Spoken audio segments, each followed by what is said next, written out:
Trent, update on Sam Walker, I guess. I've got the 3 guys that are going for scans now, so doesn't look good for Sammy. So that's it's really disappointing, but they're all down getting scans at the moment. How tough was that just to watch your team go down like that, and it just felt like it was one after the other? Yeah, it was. It was tough when, untouched when Sammy went down, and obviously then Brandon, and then Rads, with the shoulder sort of late there, and then Butch. But it was one of those games, it was. It's tough when you finish a game and you have carnage like that. It's really disappointing. Did it feel like this week, you had this sole focus and you knew that you were one game at a time? Did it feel like everything was on par to sort of go on with the game you had last week and score some points? Did it feel like it was going into that?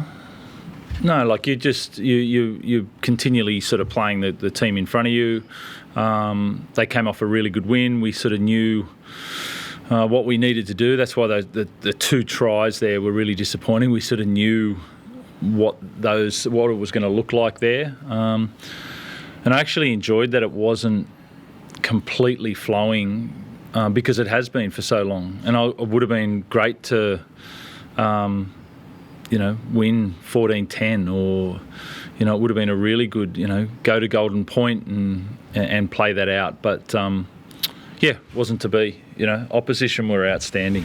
They were exceptional. They played really good. Their line speed was good. Their pressure, they defended their line exceptionally well. You got to.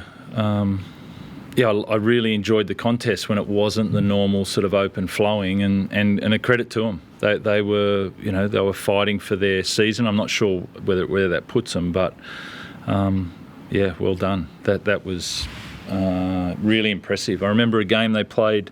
I think they went to Brisbane last year. And they played an incredible game up there. I remember sort of going, they really took that on, and then a credit to them. They came and did that there, and they won in their style. So, sometimes you've got to tip the cap and say, well done. Is it good to have a game like that at this time of year, Trent? Particularly, like you say, you can get games on your own terms, but when you get a game like that, it's not maybe in September. Definitely. Yeah, that's what you want. One of those games, and then you want to win 14-12 or 15-14 or something like that.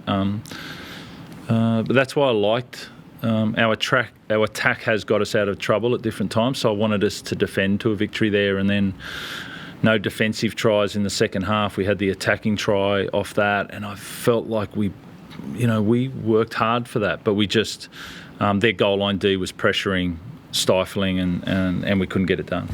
Obviously, we don't know what's going to happen with Sam, but what are your confidence levels like in this group if they do have to do it without him? Yeah, belief's high. You just it's a funny thing. That's you go into a game and you might have lost sort of 3 guys, so you. But we've got a squad for that reason. You guys don't get to see them always, but you've got to believe in who's coming next and your training that you've done and the system that you've got. So let's go. Let's get excited about moving on to next week. And these are the challenges in footy that we enjoy. What did you make of the 2 sin binnings there from Elliott Whitehead? Yeah, pretty standard sin binnings, I'd say. How's Brandon with that knee? Yeah, he's gone to get scans. It's not great. Losing your halfback if you do is not good, but the fact you're scoring so many points, does that help in a way? Like there's so many attacking weapons across the park, especially him.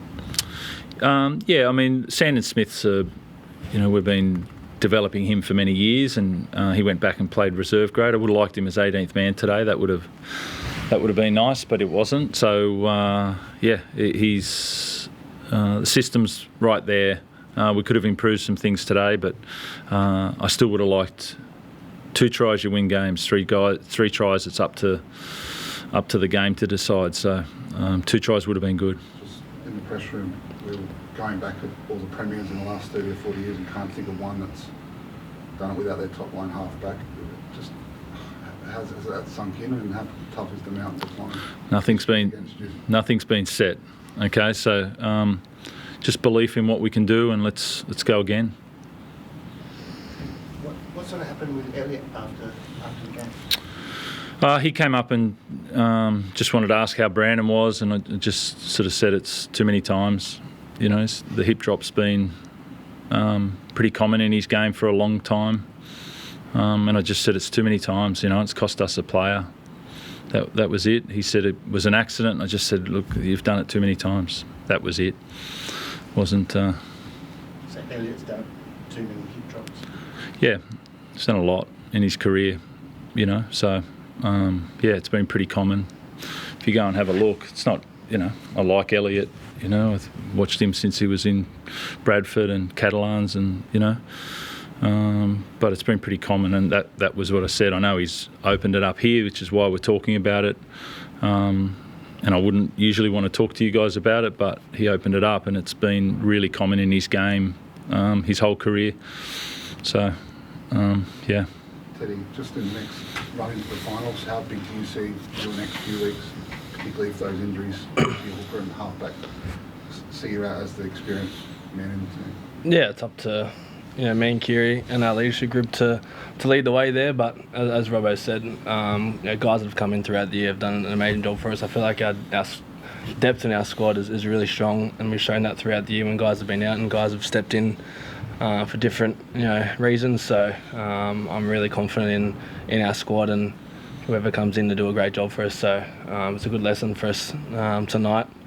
We wanted a tough game and we got that. Obviously, we'd love to win, but we can take some positives out of this for sure. You feel like you were that close to scoring 4 or 5 extra tries? Yeah, I feel like execution, we could have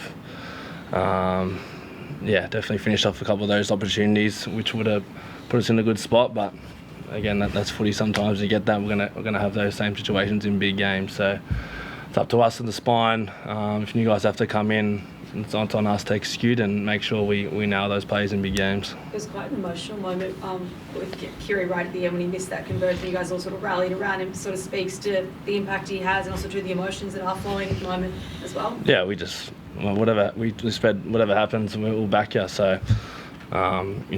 Kiri, I don't think he really practices too many goal kicks, to be honest. So obviously when Sammy went down, we were sort of looking around, and it's not an easy job kicking in pressure moments. So I thought he struck it well, and we still back him. So that's footy sometimes. But the emotion as well, I guess, because he is sort of heading on to perhaps his last home game. So it's just the emotion of that's also carried throughout this time. Oh, I think it's just we'll just back each other to the hills. No matter who was kicking that, we'll back them. Whether it went over or it didn't, we've still got your back. So that doesn't define our season. One kick, we know it's a loss, but we'll take our lessons and move on. This year, NRL on 9 is your one-stop shop for all footy. That's right, Freddie. Not about the highlights. Action. 7 days a week. Billy and Gus podcast, get that on your drive on the way home. Immortal Behaviour.